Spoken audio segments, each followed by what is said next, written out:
Travels in Calradia, an account of my journeys through the outer kingdoms and their hazards and lesser marvels, for the edification of wanderers whose purse does not match their curiosity. By Asios, son of Valikos, scribe of Vostrum. Introduction. This is the journal of Asios, son of Valikos, scribe of Vostrum. I am keeping it because, for the first time in my 22 years, I am on the verge of doing something that might interest a reader. For the last 2 years, nearly every day has been the same. I go early in the morning to the fountain near the law courts here in Vostrum, buy some dried figs, salted bread, and oil for my breakfast, and set out my little table on the marble steps. For the next 8 hours, until sundown, I help illiterate farmers and workmen draw up their legal petitions, charging 2 dinars a page. After the sun sets, I go over to the tavern and buy a bowl of stew and a jug of watered-down wine, and drink with my fellow scribes. Then climb the stairs to the room where I pay a half-dinar a night to lay out my bedroll. 9 out of every 10 petitions I draft are inheritance disputes. If you like, I can draw you a map from memory of a half-dozen villages around here that I have never seen, and label every irrigation ditch, oak tree, and rocky outcrop that is used as a landmark to describe the division of fields. Very often such disputes pit brother against brother, and I suppose that is why, a decade ago, my father decided that our family's entire farm in Amikon village would eventually be inherited by my older brother, Valikos, son of Valikos. My significantly less valuable share of the inheritance, given in advance, was my education. That got me work as a marketplace scribe, which is hardly how I dreamed of spending my youth. But I make slightly more than I spend, and perhaps one day I can fulfill my parents' dream of returning to Amikon and taking a wife. I did do one somewhat unusual thing about a year ago. This was the beginning of my stay in Vostrum, before the Emperor Arenikos died. On the recommendation of a fellow scribe, I wrote an informant's report for the Bureau of Barbarian Affairs. Many have heard of this organization, but have only a vague idea of what it did. The Bureau was originally established to monitor the tribes and kingdoms on our borders, their military strength, their lead-in personalities, their internal rivalries, in a way that would allow the empire to keep them divided and subjugated. But the Bureau proved so good at its job that they were tasked with keeping an eye on the empire's internal politics as well. They had informants across the empire, merchants, scribes, wanderers, noblemen's tutors, anyone with the ability to notice things and the desire to make a few dinars on the side, who they commissioned to write reports. My friend recommended me to the Bureau as someone who spoke to a lot of farmers.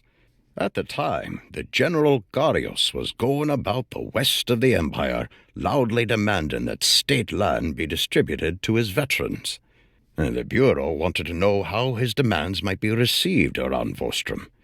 I wrote up a brief summary of what my clients told me, saying that few farmers had heard of Garios, and those who had, though they certainly would not turn down their nose at state land, seemed suspicious of his ambitions.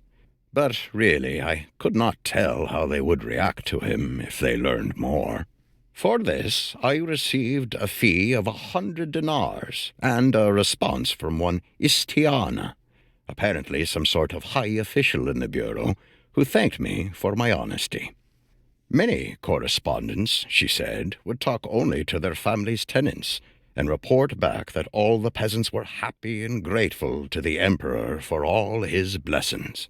Or worse, they would invent plots and rumors and impending revolts in the hope that this would get them more assignments. She said she was glad that my report was a bit muddled. This meant I was truthful, and she might commission more reports for me in the future. But 2 months after that, Arenikos died, and the empire fragmented, and I assumed that my hopes of a side career in intelligence work had been shattered along with it.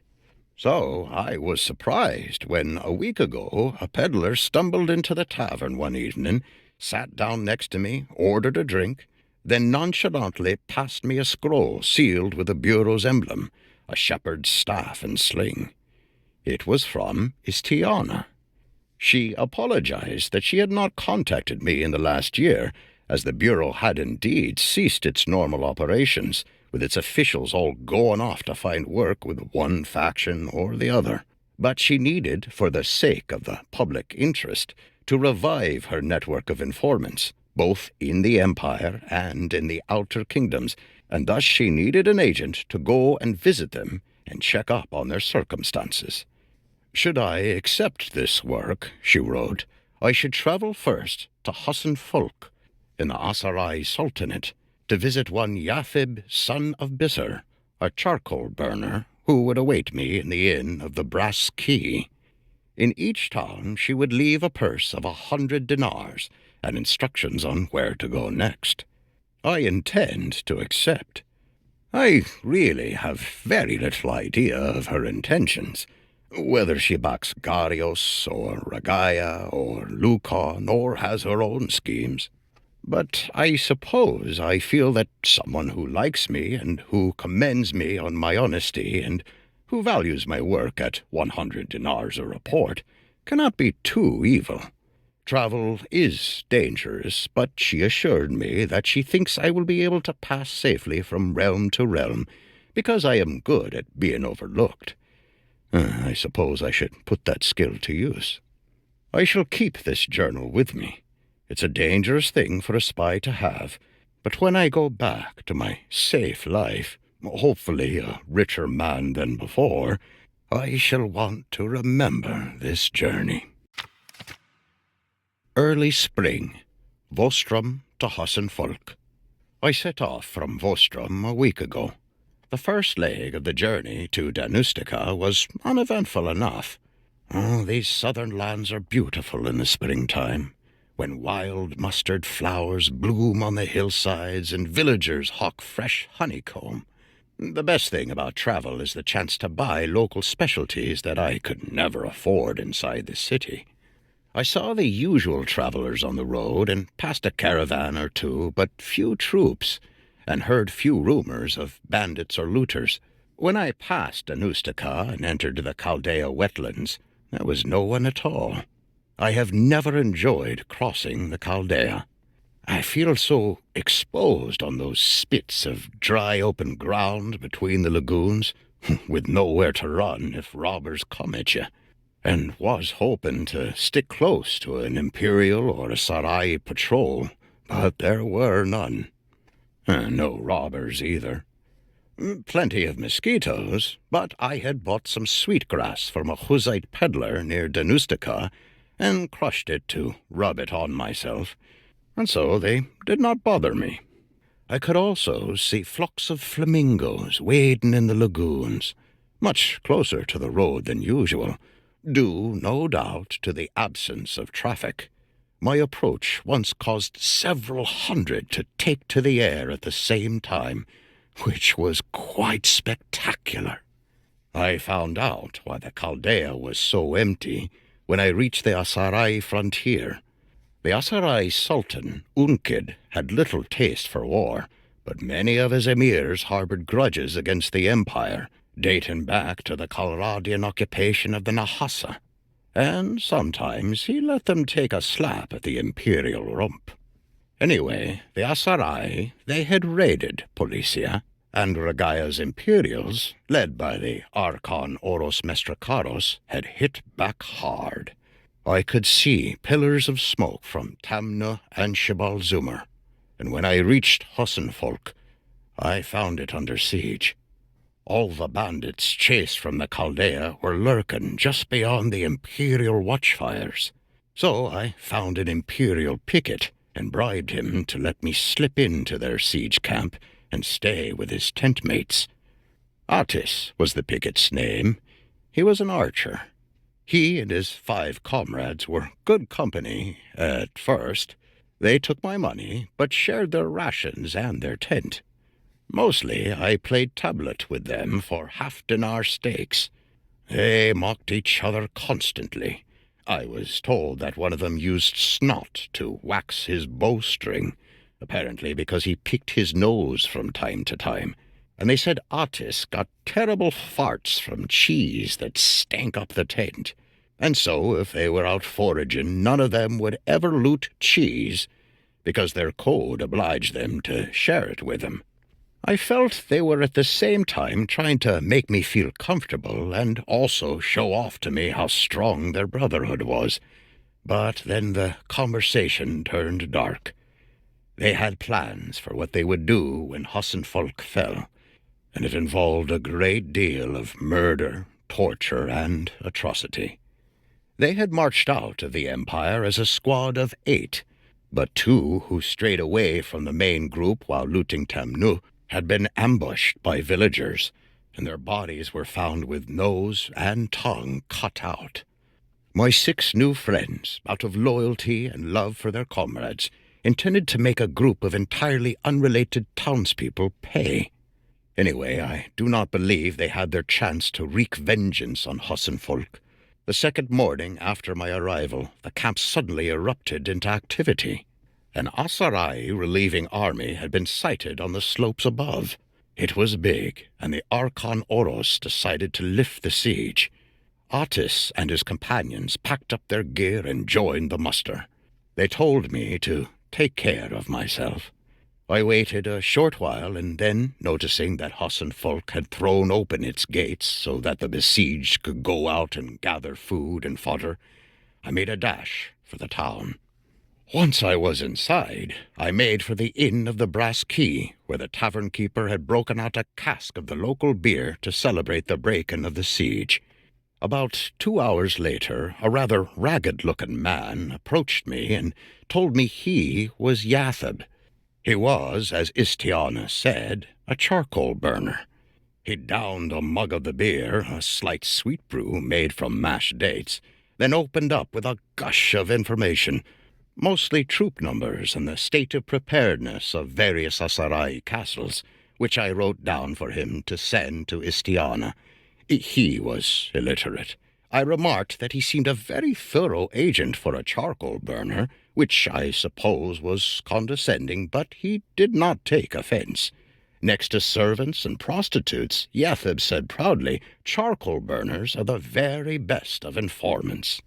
The Asarai lands have few trees, and charcoal burners venture deep into the back hills searching for the acacias and tamarisks that grow in canyons.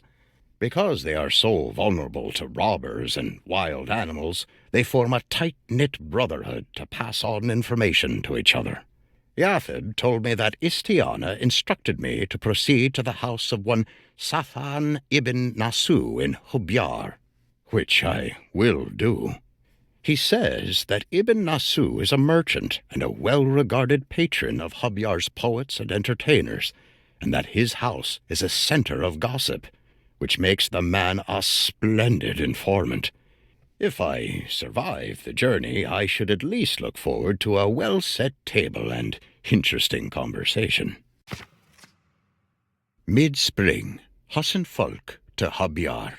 I arrived safely in Hubyar. It was not a difficult trip, as it turned out, but it was a little unnerving. I attached myself to a Hubyari caravan that set out home as soon as the siege was lifted. We weaved our way through the canyons of the eastern Jajari escarpment, watering our animals at the village wells. Just south of the village of Mosum, our scouts spotted a group of men in dark cloaks perched on an outcrop blocking our path. According to the caravan guards, these could be none other than the Bani Zelal, the Sons of the Shadows, a criminal brotherhood that haunts these hills, sometimes at peace with the Asari Sultan, but currently at war.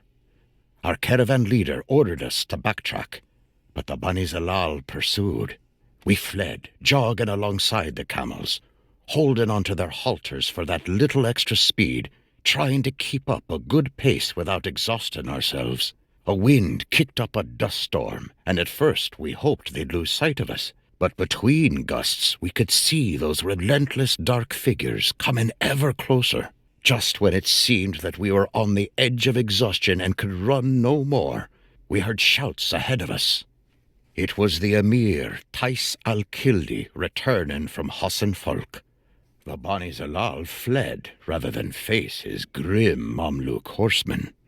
After we caught our breath and given thanks to the heavens, and drunk a bit of water, we set out again in the Emir's wake. A couple of Tais's outriders lagged behind to guide us along, and told us that the Asarai had won a great victory at Hassan Folk. The Imperials had tried to march away, but were trapped against the Nar al-Khal's river and brought to battle. Pelted with darts and arrows, the Imperials had been forced to attack uphill and were soundly beaten. Maybe Attis and his companions escaped. Archers, who aren't likely to be in the main crush of troops, probably stand a better chance of surviving a defeat than most. I hope I don't meet them again. We tagged behind Tais's forces to the gates of Hubyar, and washed away the dust of the journey in the clear spring waters that flowed through stone-cut channels from the nearby cliffs. I then presented myself at Sathan's townhouse to see if the tales of his hospitality were true. Sadly, they were true, but out of date. A servant informed me that the merchant himself was not taking guests, and hurriedly pressed a sealed letter from Istiana and a purse of dinars into my hands. The master had repented of his dissolute ways, the servant said, and had given up wine, dance, and song. Espionage, too, apparently. I heard the full story at the local caravansary.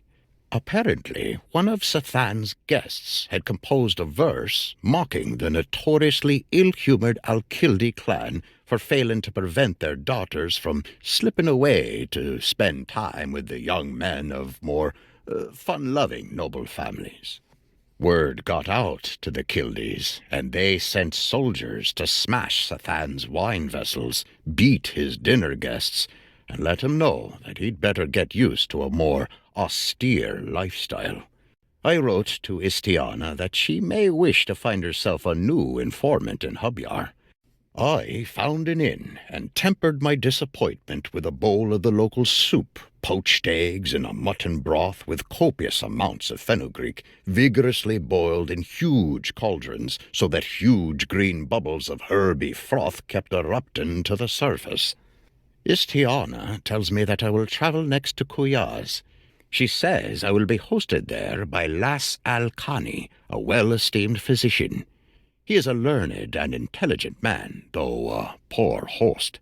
He is likely to offer me, in place of wine, a concoction of bitter melon and herbs which he insists is good for the circulation of the blood. She said she could not evaluate this claim, but she could attest that it was an effective purgative. Mid-spring, Hubyar to Kuyaz. The journey to Kuyaz was comparatively uneventful. I was glad to have a chance to pass along the coast, to sniff the wild thyme and the salt air. My mother was born in this region. My father, who was briefly a sailor, had met her in Sanala and brought her to the Empire. I stopped in Sanala and had a dish of sardines cooked with almonds and raisins and fennel, a dish my mother used to make. They used much more oil than she would have, and it was of poor quality and slightly bitter, but the fennel was good and fragrant, and carried me back to my childhood. I am glad I ate well on the journey, for Lass lived up to his reputation. I never met a more compassionate soul, nor a worse host. If you were not bleeding, feverish, or puking your guts out, it was as though he stared right through you. When I arrived at his house, he muttered a welcome, then dashed off. The Emir had returned from the battle of Hassan Folk, and there were bones to be set, wounds to be cleaned, and infections to treat. Lass didn't even offer me his bitterly circulatory concoction, But his two servants took pity on me and brought me some stuffed sausages from the marketplace, begging me to eat them quickly lest their master see the food and give me a lecture on the cleanliness of street cuisine. Lass returned later and spent the rest of the night dictating orders to his servants for willow bark for fevers, aquavit to clean wounds, and silk for bandages. I noticed the servants took far more silver than necessary to pay for these goods, and made some comment to one of them about it. The servant explained that their master never remembered to pay them, as he spent all his money on medicines for strangers, so they pilfered freely to make ends meet. Lass never noticed. Well, needless to say, the silver Istiana had left with him for me was long gone. I compiled a report of what little intelligence I had for Istiana, and I hope he remembered to deliver it. The one upside is that I had the chance to spend time in Lass's library, looking at medical texts. Many were in the imperial tongue. That is how I came to know about willow and aquavit, which is useful knowledge, and some in Nahasi and Darshi, which I can read haltingly. Most intriguing to me were a handful of texts in ancient Conic, full of dashes and swirls and inscribed circles. As a child of the Parasic Sea, I would very much like to learn one day this language of my distant ancestors. One particularly depressing text was an imperial encyclopedia of all the books known to have been written in Conic. Perhaps 1 out of 20 had been translated into Calradic, and thus were recopied and preserved. The vast majority of the rest had been lost, eaten by rats, rotten, or maybe even burned deliberately. One of the servants spotted me reading and told me that, for my own good, I should put the book down. The Conic lords ruled by bending jinn and demons to their will through unholy sacrifices, he said, and their books are cursed to this day. I would have scolded him for speaking ill of my forefathers, and his forefathers too, I suppose, but he had fed me earlier and was now trying sincerely to protect me from black magic, and I thanked him for his concern instead. People speak highly of Kuyazi cuisine, so I wanted to try something there other than market-stall sausages. Before I departed, I spent 3 dinars on a dinner of grilled mackerel and chickpeas in a tavern down by the port. I suppose the quality was good, but the chickpeas were doused in lemon and the fish was coated in a sesame paste, which overwhelmed the other flavors. Istiana left word that I should proceed to Provend, where my contact would be a hunter named Gosart. Early summer, Kuyaz to Provend. I travelled up the Biscan coast, and at first I found the Vlandian lands quite pleasant. The south is warm and welcoming, with lush green grass and occasionally great red fields of poppies in those pastures left fallow. But as you get further north, cool winds blow in from the western ocean. In some places sheep graze overlooking the sea cliffs. In others thick woods creep down almost to the shoreline. Villagers let travellers sleep in their barns for a few coppers, and you can breakfast on porridge mixed with a bit of butter. I must learn never to be lulled into complacency by a bright sun and a nice breeze. Just a few hours south of Provend, the road took a turn through the forest. I had seen little sight of other travellers that morning. I suppose they knew better and took a different route. No sooner did I enter the shade of the trees than I started to make out the outlines of men resting in the darkness. They were dressed in cloaks and carried long bows. One of them lazily rose to his feet and barred my path. "Well, hello, little rabbit," he said to me. "You seem to have fallen into our trap. Now cooperate, and you can hop away unharmed. Make a fuss, and you'll wind up in the pot." They searched me thoroughly and took my purse. Between Istiana's unreliable payments and travelling expenses, I was down to only 50 dinars, which I suppose was lucky. They then patted me on the back and put me back on the road to Provend. Not knowing what else to do, I continued on my way, asking on the outskirts of Prevent for Gosard. I found him soon enough in his hunter's hut outside the walls, with the paupers and immigrants and fugitives that live in such places. The place was hung with dead pheasants and rabbits and curing meat, and stunk to high heaven. I told Gosard of my mishap, and, with barely a grunt of explanation, he wandered off. An hour later he returned with my purse, which seemed to have been untouched. He was not one for words, but he explained how he got the money back. In Vlandia there are strict laws against poaching, and virtually every hunter has been outlawed once or twice in his life. Usually they rob for a few years and, if not caught and hanged, pay a bribe to have their outlawry lifted. So there's a bit of brotherhood of woodsmen around every town, and it's a point of pride among them that they don't rob anyone under a fellow woodsman's protection. Gosard told me not to be so damned careless, because if this had happened in any other district, he'd be able to do nothing for me.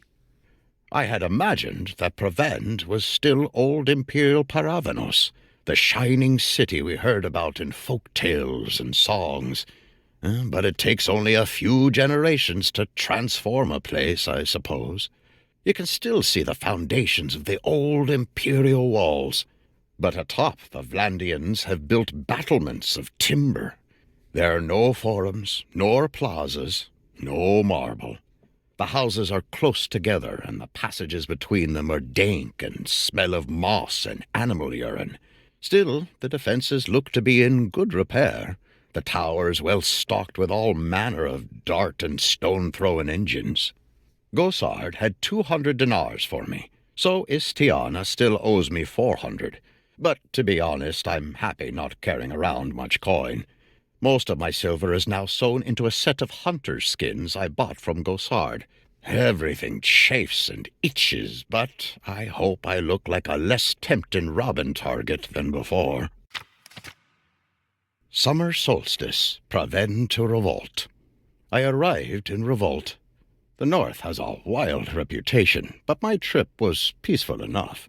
I passed the Ox Pool on the day of the summer solstice, and from a high place you could see bonfires on the edges reflected in the waters, as though it was a ring of lights. Then I headed northwest into the Ebor Peninsula. I found Istiana's man Viduntar easily enough in a tavern in Revolt. We spent a few evenings chatting and playing Mu Torere, a popular game in the Northlands. I do not think it is Vlandian in origin, but games, they say, are like migrating birds. You see them on one side of the world, and then you see them on the other side, and no one can tell how it got there. I say evenings, but the sky stayed bright almost until midnight. As a southerner, I am not used to such things. The Vlandians make good soups, with lentils and peas and turnips all boiled together and flavored with pork fat, and they taste especially good in the cold mountains. Viduntar was a Nord. Nords are all over these lands. Sometimes they come as sea raiders, other times as traders, and Viduntar is a prospector. The mountains around here are rich in silver and other metals, and every summer after the snow melt, men trek into the steam beds to find promising-looking ores washed down into the valleys. The prospectors sell it to smelters and appraisers in the towns. Silver is usually mixed in with other metals, and the value of ores is hard to recognize, and Viduntar said the prospectors know they are shamelessly cheated. But at least you make a living without having to answer to a landlord, shopmaster, or jarl. Istiana had sent 400 dinars to Viduntar, which squared our accounts. But that just meant more coins I needed to carry on me, and I figured I would need to be very lucky to avoid getting robbed at least once more on the way home. Luckily, I found another way for my money to travel. Many of the fur traders and prospectors and fortune-seekers in Revolt have the same problem as I do, and there are numerous merchants who specialized in the transfer of funds. I found one from Danustica, which is near enough Vostrum, and asked around about him, and he had a good reputation, so I decided to take the risk. I gave him the 400 dinars, and he took a strip of parchment with various dashes and dots written on it as a form of code, then ripped it in two and handed me half. He'll send the other half to his partner in Vostrum with a caravan. Then, when I arrive home, I can find the partner and, if the torn edges match, collect my money. Istiana instructed me to head eastward along the southern shores of the Bay of Varcheg, and I'll cut inland into the Battanian lands towards Dunglanis and my ultimate destination, Shannon. Midsummer. Revolt to Dunglanis.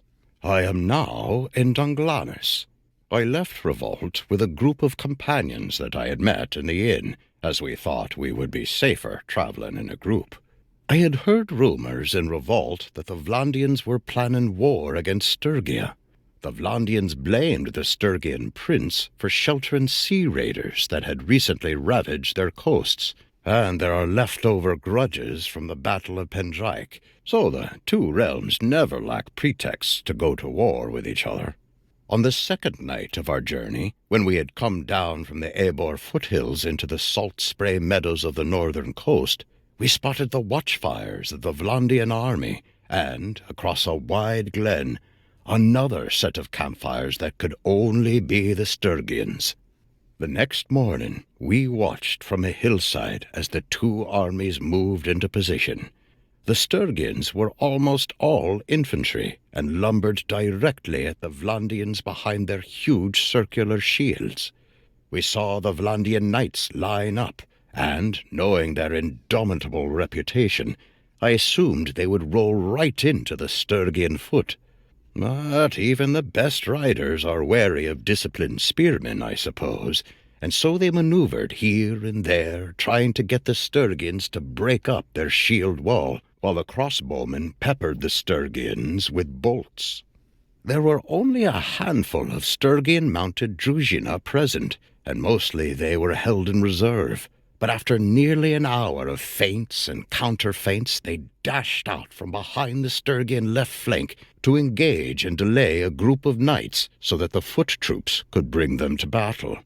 It was a risky maneuver, as a gap did then open up in the Sturgian line, and the Vlandian foot came pouring down the hills to attack the Sturgian right. For all the complex maneuvering, everything came down to two big clumps of men hammering at each other. And I suppose whichever side won on one flank first would be able to reinforce the other flank and win the battle. A lot of generalship, I imagine, is knowing how to win quickly where you are strong and to lose slowly where you are weak. We did not stay to find out who won. One of my companions was Fiogrin, a bard who said he had watched a number of battles, as the Battanians will pay highly for eyewitness accounts of fighting set to song. By all means, he said, watch the beginnings, when the armies are drawn up in their battle lines with everyone's armor clean and shining, and you can identify every lord present by his banner.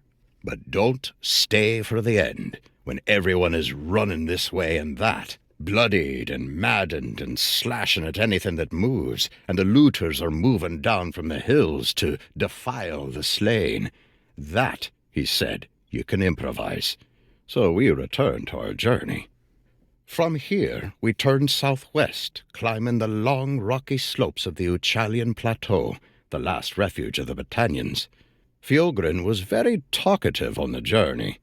To me, the Battanian landscape is all rocks and grass and oak groves and heather, but to a bard it is a tapestry of stories, particularly fanciful explanations of place names. Over there is the village of Diantogmile, which sounds a bit like the Battanian words for slippery and stoat. Clearly, that was where old King Mon had pursued one of the Emperor's magicians, who transformed himself into a stoat to escape. Needless to say, there is no record of an emperor who employed magicians. Over here is where the hero Calain, gripped by battle madness, bit his shield before fighting an enemy, and spit out the rim and formed that clump of rocks. Basquiat, shield, snack. As we crested the ridge and entered the Uchalian plateau itself, the land dropped away a little bit, and we found ourselves in a great grove of ancient yew trees, twisted and dark. The Battanians take the trees on the outer edges to make the staves for their bows, but, according to Fjogren, those in the center are sacred. Centuries ago, he said, the holy men of the Battanians hung human sacrifices from the tree limbs. He says that the practice has long since died out, but it was hard for me to stare into the darkness and not imagine bones and skulls in the rustling upper branches. At last we came to the Lyn Tiwel, the dark round lake at the center of the Uchalian, and a few hours later we came to the citadel of Dunglanis on a great rock overlooking the water. In the south we imagine the Battanians as tattooed savages living like beasts, but their houses are large, with high thatched roofs. 30 or more people may sleep in one each night, and their fortifications are indeed impressive, when they're in good repair. Dunglanis is a mad jumble of walls and towers, some crumbling, some ready for war. It looks as though some parts of the city have been fortified against others, and indeed the townspeople told me that the Battanians' high kings have vied for thousands of years to rule this sacred spot, and sometimes 2 or 3 high kings ruled from different parts of the town and fought each other. Feuds may also explain the Battanian chieftains' predilection for walling themselves up in huge circular stone towers with few windows. I will stay a day or 2 in Dunglanis to give the blisters on my feet a chance to heal. I also made the most of Battanian hospitality. It used to be that innkeepers were required to feed everyone who stepped through their door, money or no, but there are now too many people from other lands crisscrossing the Uchalian who might take advantage, and they cannot honor that law to the letter. But they still put out huge cauldrons every night filled with stews and porridges, and a soured thickened milk similar to the Hussites' yogurts, and for the price of your room you can eat your fill. Midsummer, the eastern shores of Lyn Tiwel. I am now in Shannon. I joined a group of villagers taking their wares, mostly silks, along the southern shore of the Lyn Tiwel. I did not know that the Battanians cultivated silk, but apparently one of their chieftains stole some silkworms from the imperial lands some years ago, and managed to get them to thrive in the cool hills. My companions told me that Battanians associate Shannon in their songs and legends with madness and tragedy. On the outskirts of town we saw a holy man down by the lake water, dressed in rags and covered in tattoos.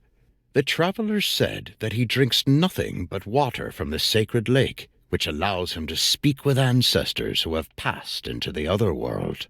Such holy men are allowed to wander freely through the land, even into the great halls of chieftains, whom they frequently berate for violating this ancient taboo or that. But although Caladog has more to rebuke about him than any high king in memory, they do not trouble him.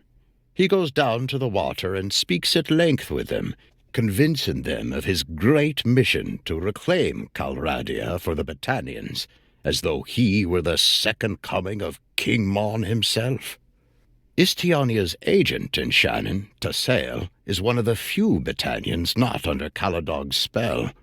She was the niece of old King Eril, who gave Caladog his daughter in marriage when the latter was just a young warrior, an orphan of no account, and for his generosity was murdered. According to Tassail, anyway. Her parents had opposed Caladog's rise and were executed, and those family members who survived were driven into exile. But the usurper, who bestows punishment and mercy according to his whim, chose to spare her. By all accounts, Caladog is a clever and calculating man. He chooses deliberately to act arbitrarily and impulsively, as though he were born to kingship, and never doubts his own authority, as far as possible from the man he truly is, someone who needed to plot his every move to the top. Anyway, Tassail has been left to live by herself in one of those dark round towers, cluttered with her family's belongings. While I was there, she went frequently to the woods to hunt, but I suspect the stipend that Istiana pays her is her only source of income. I made my bed near what I thought was a refuse pile, but turned out on closer examination to be a heap of skulls.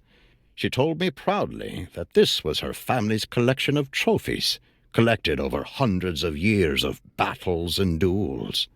Every skull had a story, she said, and she proceeded to tell me many of them. This one a cataphract, slain by an uncle at the Battle of Pendraic. This one a chieftain of the Fenderngill, slain by a distant ancestor for his insolent tongue. She would rebel openly against Caladog, she said, except that if she lost her own life, who would take care of her skulls? And who would remember the deeds behind each one? Midsummer, the Northern Empire. I have left the Battanian lands and am back in the Empire, for a little while anyway. I descended from the Uchalian plateau down one of the steep glens that run down its eastern side. The road runs through some of the most ancient woods in the Battanian lands, twisted oaks covered with moss that, thanks to the shadows of the high cliffs, are kept in darkness for most of the day. When I emerged back into the sun, it was as though I had awoken from a dream. After a few hours of marching through the meadows, I spotted the great octagonal keep of Epicrotea in the distance. I had been here as a child, and the town was almost as impressive as I remembered it.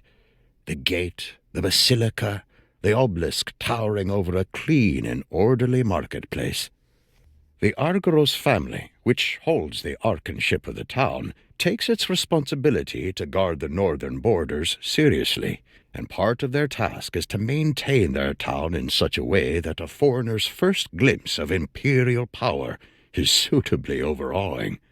I found Istiana's agent Salian easily enough in the tavern where he said he'd be waiting. He was there with his constant companion Skjorin, a Nord. Skjorin was a former member of the Shield Brotherhood, a band of Nord mercenaries famous for their discipline. Salian, for his part, had fought with the Lost Legion, a band of former imperial soldiers who, feeling betrayed by the leadership of the Emperor Neretzes, abandoned the army to fight for silver. Salian and Skjorin met, if you can call it that, on a battlefield, where their respective mercenary companies had fought for opposite sides, and both had been badly wounded. They helped each other stagger to safety in a peasant's barn, and after a month's convalescence decided they never wished to be parted. The Shield brothers would not admit a legionary, nor the Legion admit a brother, so they found their way to Epicrotea and accepted work as enforcers for the local gang leader.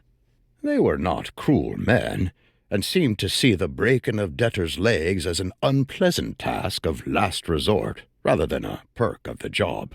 But, as Salian said, any man who owns no land must make himself useful to someone else. His great regret, he said, was that military orders like the Legion or the Shield Brothers preserve the memory of comrades-in-arms in songs and epics, while no one will ever remember two petty enforcers of a petty gang lord, no matter how deep their friendship might be. Late summer, journey across western Sturgia. I set off from Epicrotea, journeying towards the Sturgian city of Omor. The trip, again, was uneventful. The southern Sturgian lands look much like the northern end of the Vlandian kingdom.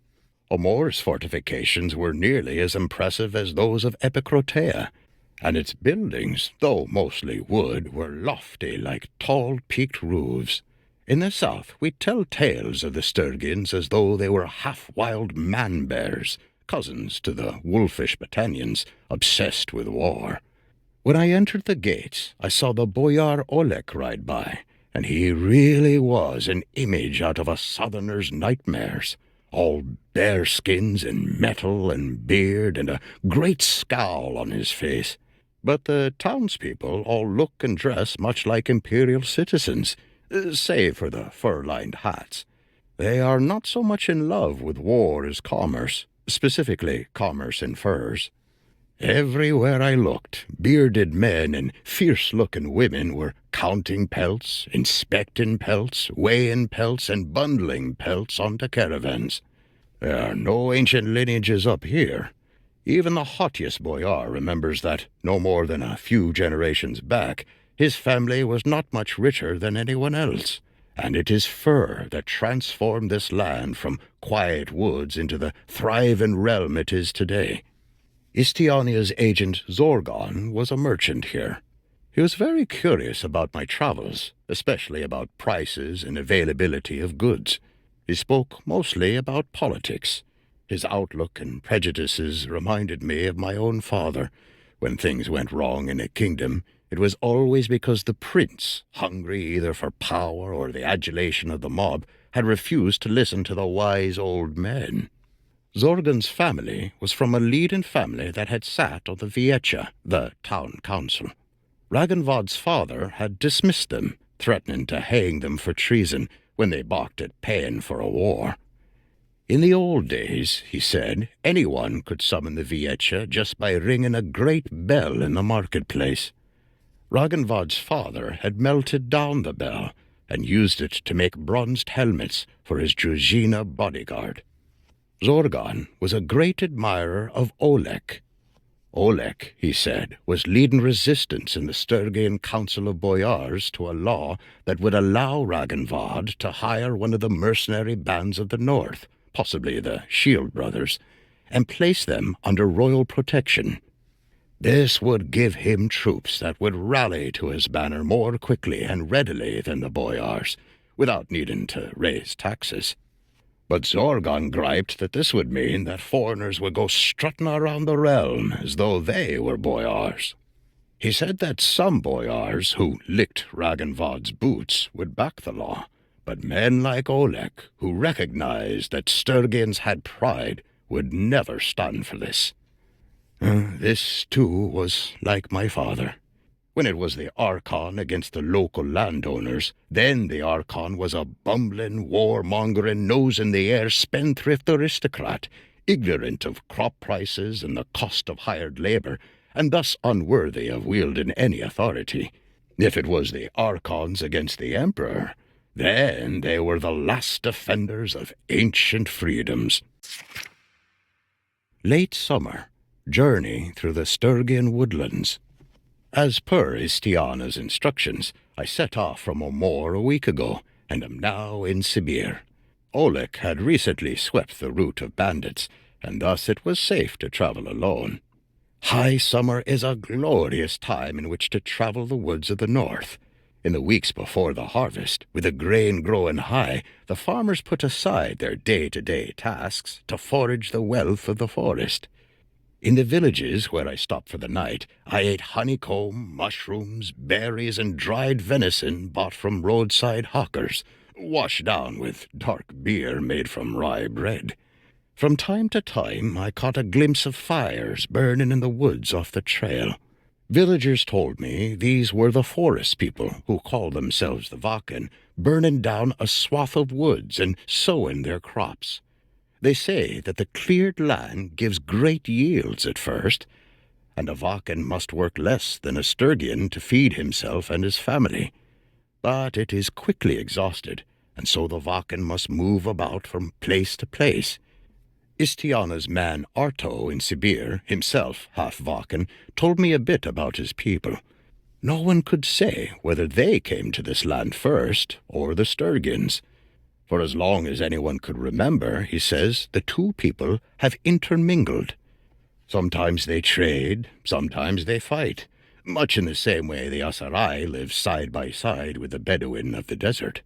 Sibir was a town much like Omor, the same tall wooden halls with great ceilings, the same bustle of trade in furs and lumber. The people here seem to care less about politics than the people of Omor. Perhaps it was because the Grand Prince is far away, and the Hussites are near. Early autumn. Journey across ill-tan portages to Balticond. I am now in the Hussite lands. I left Sibir and passed beneath the fortress of Tial, high on the slopes of Mount Iltan.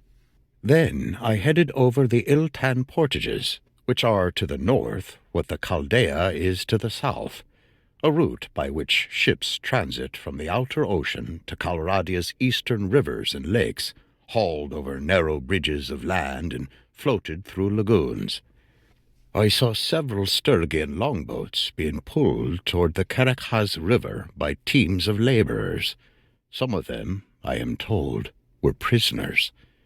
Others must have been among the most desperate souls in the north, for the work looked murderously hard. The baked clay of the portage routes had been ground to a fine powder by the passage of the ships, and it billowed into the air every time a new crew passed, coating everyone and everything. The Hussite Noyons were out patrolling, for the trade across the portages is vital to the income of their empire.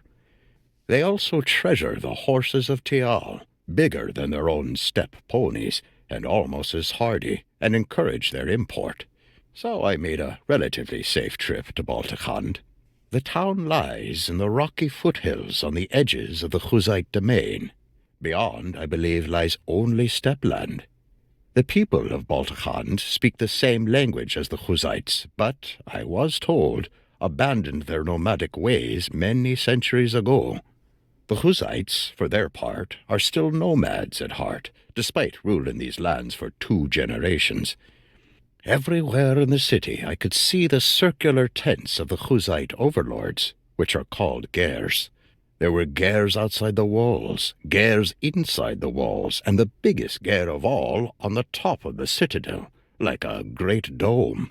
People told me that the Hussites wished to show that they had not gone soft like town dwellers, and were still ready to take to the saddle at a moment's notice. Istiana's agent in Balticond was Agandios, the former cataphract. I hesitate to speak ill of a man who hosted me, and indeed he was a decent host. But I feel obliged to tell Istiana that I thought he was unreliable, filled with anger. He drank a great deal, and since he insisted on imported imperial wine, rather than the fermented milk that is the common drink of these parts, he must have been spending some dozen dinars a week. He told me of how he was expelled from the imperial service.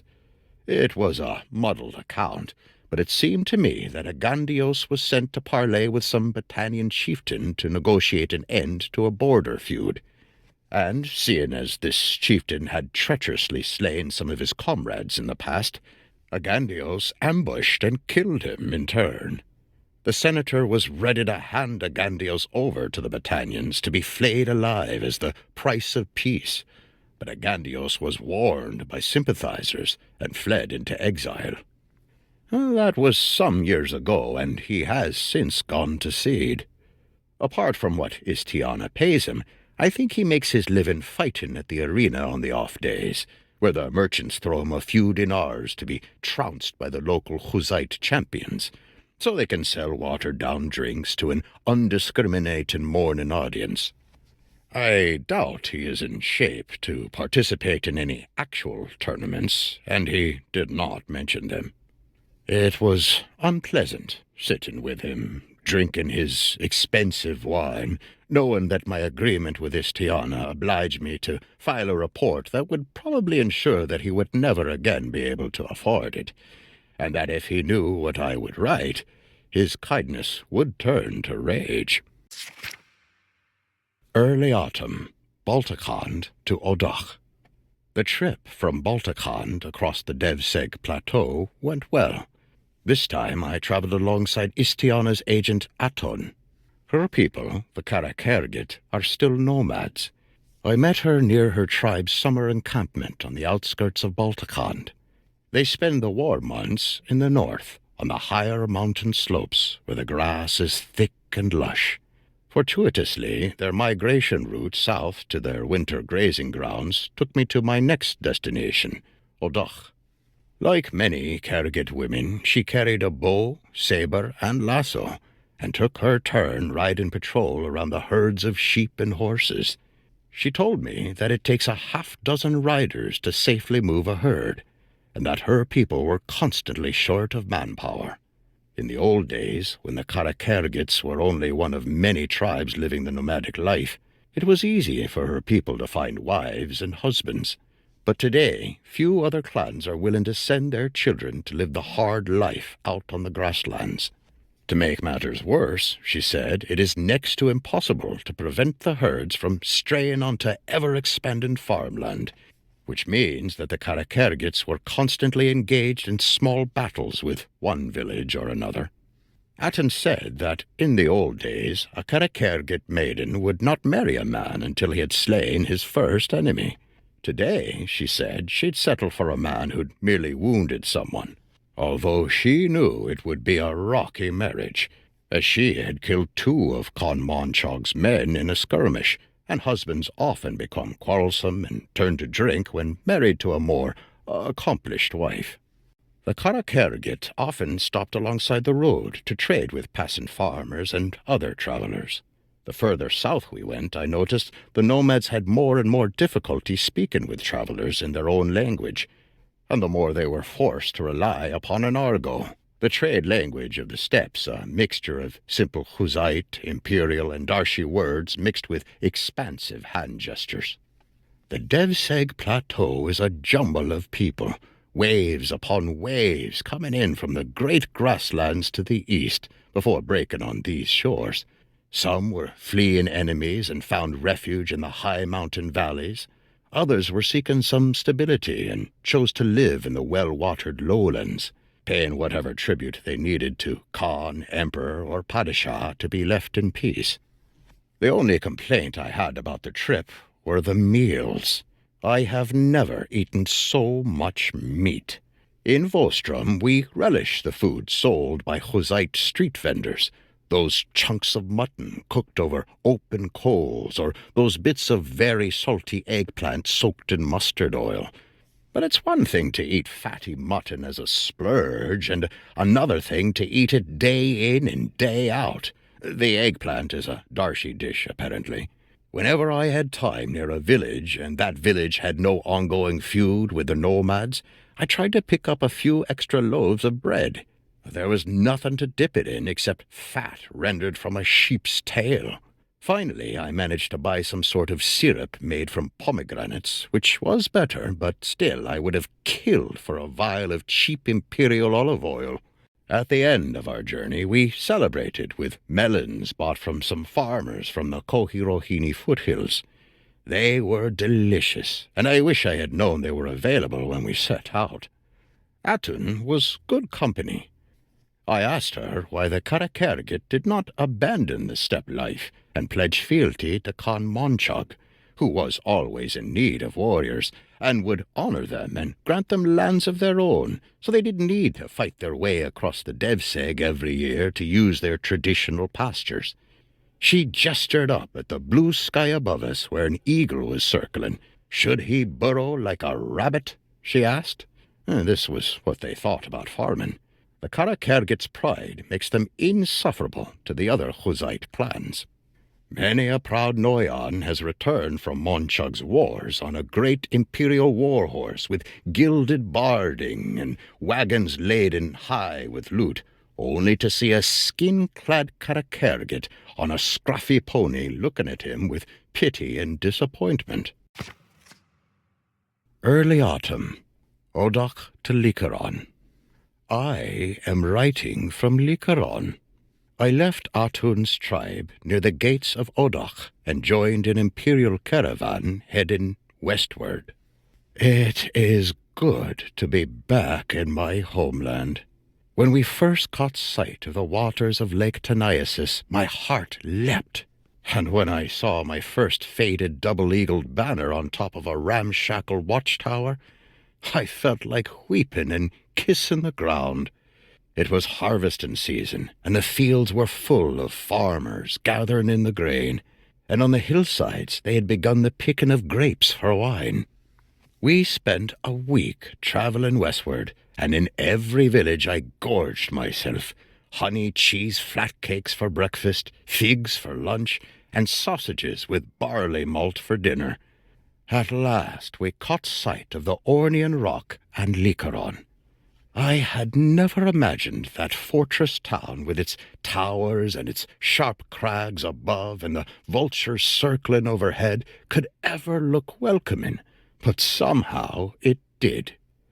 Istiana's agent there, the Dr. Takteos, was a very considerate host, but clearly short of money. He talked a bit about his woes. Even the most skilled physician fails to cure many of his patients, he said, and one of the town's patriarchs had died under his knife a year or so back. The patient's bereaved relatives, helped by Takteos's jealous competitors, set about attacking the doctor's reputation, and he did not have the energy to defend himself. Instead of treating those who can afford to pay a doctor's usual fees, Takteos said he wanders from village to village. The poor cannot pay much, but, being used to having their ailments ignored by the learned, are grateful for what they get. During my stay in Lycaron, the town was abuzz with preparations for war. Ragaya's forces had recovered somewhat from their defeat at Hussenfolk, and her ally Faron was preparing a new force to go out and do battle with Garius's troops. Takteos watched them sadly. He liked Ragaya personally, he said, but he did not expect that the empire could ever be made whole again. There had been too many civil wars. It was as if, he said, two old friends had quarreled and said cruel things to each other that could never be unsaid. It was time for the empire to be replaced by a younger, uncorrupted people, with fewer bad memories and festering wounds. I would hardly call a people such as the Battanians or the Asarai young, let alone uncorrupted, but I did not contradict him there. I related to him Istiana's philosophy, that any kingdom that replaced the Calradians would make the same mistakes, and it was better to have an old empire whose crimes of conquest were in the past than a new empire whose crimes of conquest were in the future. Takteos disagreed. He brought babies into the world, he said, knowing that they would suffer, that many would turn to evil and few to good, and yet the knowledge that each would experience the world with fresh eyes and hopes gave him joy. Some people find it sad that dynasties rise and fall in a never-ending cycle, and that peace always gives way to discord and discord to bloodshed. But Takteos said he would have it no other way. I have heard these sentiments expressed by warriors who fear that long-lasting peace will deny them the chance to do great deeds, but it was strange to hear it from a man of medicine. Late autumn, Lycaron to Vostrum. I am writing this from my room in Vostrum, several weeks later than I expected to, and with far fewer dinars in my pocket. Since the Biscan coast, I had been wary of places bandits might hide, especially groups of standing trees near the road. I became careless in the open country south of Lycaron. I was walking alone on scrubby plains, drifting in my own thoughts. I could see for miles in every direction and thought myself safe. Suddenly I was surrounded by a group of rough men who knocked me to the ground, knelt on my back, and trussed me up. They had been hidden on a shallow dip in the land which they had learned from experience was invisible to passing travellers. They dragged me back to their camp and left me for a while. Then eventually their leader, a savage-looking fellow named Radagos, came up to me to introduce himself. He was chatty, almost as though he was a sort of marriage matchmaker approaching an anxious client. He said it was time to discuss my ransom. Think of this discussion, he said, as if you were playing that game of dice they play in soldiers' camps, where you roll and roll and roll as high as you can without ever rolling over 21. Name a person who might pay your ransom and come up with a sum of dinars. If the number is too high, your ransomer will not be able to pay it, and you will die. If that number is too low, then as soon as you become a burden to us, you will die. But if you value your life cleverly, you will live. I told him that my aunt, Istiana, owed me 500 dinars, which was probably much more than my father could raise on short notice. Plus, my father would probably try to bargain with Radagos, which defeated the purpose of the bandits' dice game, and I think would have been dangerous. As for finding Istiana, I suggested he send word to Salion and Skiorin in Epicrotea, who seemed the most reliable of her agents. I asked how he would send such a message. He told me that there was a vast network of letters crossing Calradia from one hand to the other, and for every bird flying overhead, from western shore to northern wood to eastern lake, there was a letter passing underneath. If you knew what you were doing, you could send whatever you wanted, as long as it wasn't worth more than a poor man's reputation. Why, he could chop off my finger, wrap it in linen, look up a peddler who he trusted, and give him 10 dinars and the finger. Then the peddler on his journeys would find a charcoal burner he knew, and give him 8 dinars and the finger, and the charcoal burner would pay a shepherd 6 dinars, and so on down the road until at last Istiana, wherever she was, would unwrap the linen and receive a bit of extra motivation to pay my ransom.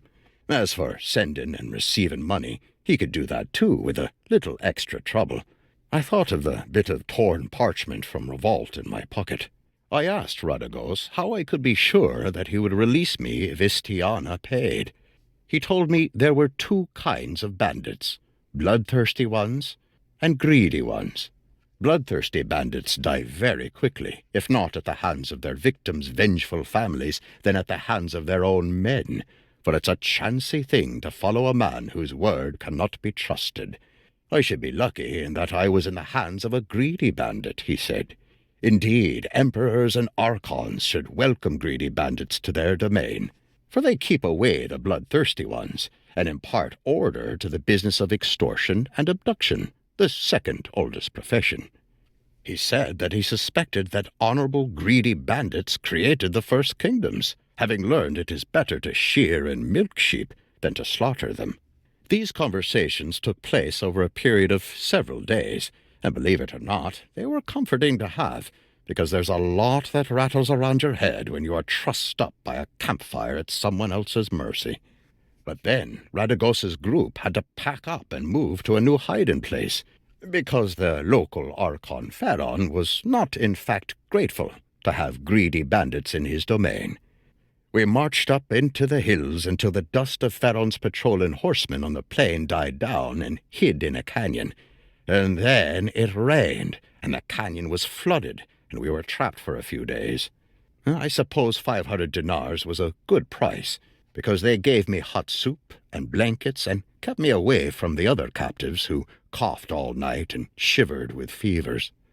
A travelling musician brought Istiana's reply, and then one of Radagos's men went into town and came back with a purse. The 500 dinars were all there. They blindfolded me so I could not find my way back to their hideout, strapped me on a mule, and dumped me just out of sight of the gates of Vostrum. There is more to write, but I am very tired now. Late autumn. Vostrum. I am in Vostrum. There are reports that Khan Monchug has declared war on the Empire and is approaching with a huge army. People say that Regaea's forces are busy with Garios and that she will not be able to defend us. Most of my fellow scribes have fled to their home villages. I should probably flee too, but I am very tired. I had exactly 1 day between my release and the start of the panic, and I was very lucky to have it. I couldn't get my old room back in the tavern, but I got the owner to give me a smaller one down the hall. Then I went to the local agency of the merchant with whom I had left my money in revolt, and presented the torn piece of parchment. Sure enough, they had a matching piece, and handed me 360 dinars, 400 minus a 10th part commission. I took the money into my cloak and went to my room to sleep. That evening, the rumor started to spread. Rich city folk packed their goods and set out for safer parts of the empire, while the poor country folk flooded in through our gates in the opposite direction, seeking shelter within our walls. There was a lot more of the latter. I awoke in my room and came downstairs to find refugees camped out between the tavern benches and spilling out in the street. Many of the merchants had boarded up their shops, including the agency where I'd picked up my money. If I'd been freed one day later, or had delayed taking care of my business, I'd be sleeping in an alley penniless. But things are bad enough. Our town had never invested much in fortifications. Compared to Lycaron or Epicrotea, our walls are not much to look at. They are low, and the stonework is crude. They seem to rely on an excess of mortar and timbers. There is an abandoned olive orchard about a mile from the gates. I think the trees must have died of some disease. I've buried all my wealth there, such as it is. I spent only a few minutes burying it, and the better part of an hour trying to conceal any diggings. I kept looking at it from different angles, going back, piling on new dirt, not being satisfied, doing it again. Oh, I hope no one was watching me. I am not thinking straight. Late autumn, Vostrum, end. The siege of Vostrum is over. It was terrible, but at least it was short. The fortifications proved to be as flimsy as I had feared. The Hussites appeared outside our walls 2 days before the autumn equinox. On the day of the equinox, they attacked. The first I heard was our local alley lord, Noseless Ungaron, shouting for all men to run to the walls to help defend, and swearing to cut down any coward where they stood. So I ran there and grabbed a chunk of rubble, imagining that I could heave it down onto Hussite heads. But when I reached the battlements, they were already strewn with our dead, and arrows were flying thick and fast. I peeked over the walls. I guess I had imagined that the Hussites would be standing in a big mass waiting to have their brains dashed out by my rock, but they were spread out and moving, and I realized that I had precious little chance of hitting any of them. Meanwhile, ladders were going up, and our guards were starting to break and run, so I heaved my rock over and joined the general flight back to our keep. I got through the streets, along with hundreds of others, and past the marketplace. We were halfway up the citadel stairs, all scrambling and stumbling over each other, and we could see Hussites starting to enter the marketplace. And then we heard from up front that the gates to the keep were already closed and barricaded, and that was maybe the worst moment of my life. But the Hussites were kept at bay by arrows from the keep, and many of us managed to scramble off the stairs and disappear into the side alleys. I spent that night in a cellar under the tavern, huddled with a dozen or so other survivors of the battle, and in the morning one of the tavern maids told us that our Archon Turiados had surrendered. The fighting was over, and it was safe as it would ever be to go out. They say that when Urkun's hordes first swept in from the east, they slaughtered the inhabitants of any city that did not surrender, and erected pyramids of skulls. Well, 2 generations have passed, and the Hussites have learned that skulls do not pay taxes. They spent a day and a night looting, but it didn't seem like they had killed too many people, and after that they wanted to get Vostrum back on its feet again. And this is when I had a bit of luck. I was gone out to the walls to get water and firewood, and was coming back, and a Hussite archer was monitoring the flow of people back into town, running his finger over everyone's hands before letting them through. When he found the writing callus on my finger, he asked me what I did, and when I told him I was a scribe, he clapped me on the back and said that finding me would get him as great a reward from his Noyan as if he'd killed a cataphract. During the looting, someone had thrown a torch into the archives of the basilica, where debt and property records are kept. Somehow the debt register always gets burned when order breaks down, even when other buildings are left untouched. Well, the Hussites didn't care about anyone's debts, but no property records meant no taxation. So they were going around asking local villagers to re-register their landholdings and threatening to confiscate any land that remained unclaimed.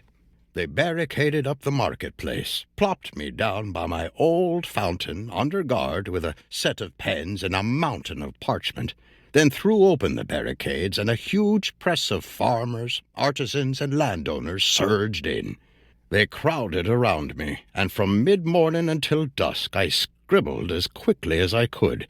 These acres on the north side of this stream in this village, or a half-share in this or that weavery. And more than a few of them pressed a few pieces of silver into my palm to make sure I didn't miss a detail or forget to add their claim to the pile. When I was done, I found no less than 700 dinars in the folds of my cloak, about what I'd make in 6 months' work as a scribe. A few days later, I returned to the dead orchard and found my cachet. Together, this made well over 1,000 dinars. Now this was a sum that I could take back to my village and buy enough land that a respectable family might think about marrying their daughter to me. Obviously, with robbers on the roads, I could not count my chickens, sheep, cows, and acres before they were bought, but my goal was in sight. I felt a bit drunk.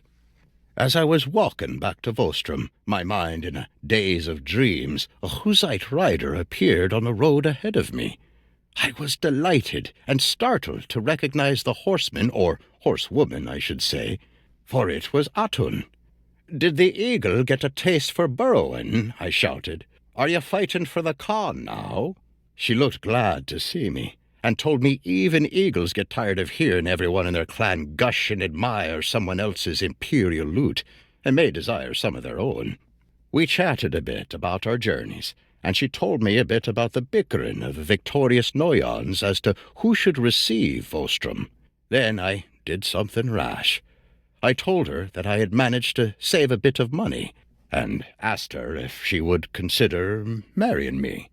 I said that I had never killed any enemy, but there was a good chance that my rock had at least bruised someone. Better yet, I had no desire to kill anyone, and thus I would never be jealous that her count should exceed mine. She laughed, and said that this was indeed a point in my favor. She told me that she would consider it. Then she bid me farewell, tossed her hair, and rode off to the Hussite camp. If she does indeed consider it, even for a few minutes, then I suppose it will be the greatest honor anyone has ever done me. I shall now return to Vostrom, draw up a final report for Istiana, settle my tavern debts, and make my preparations for my return to my village.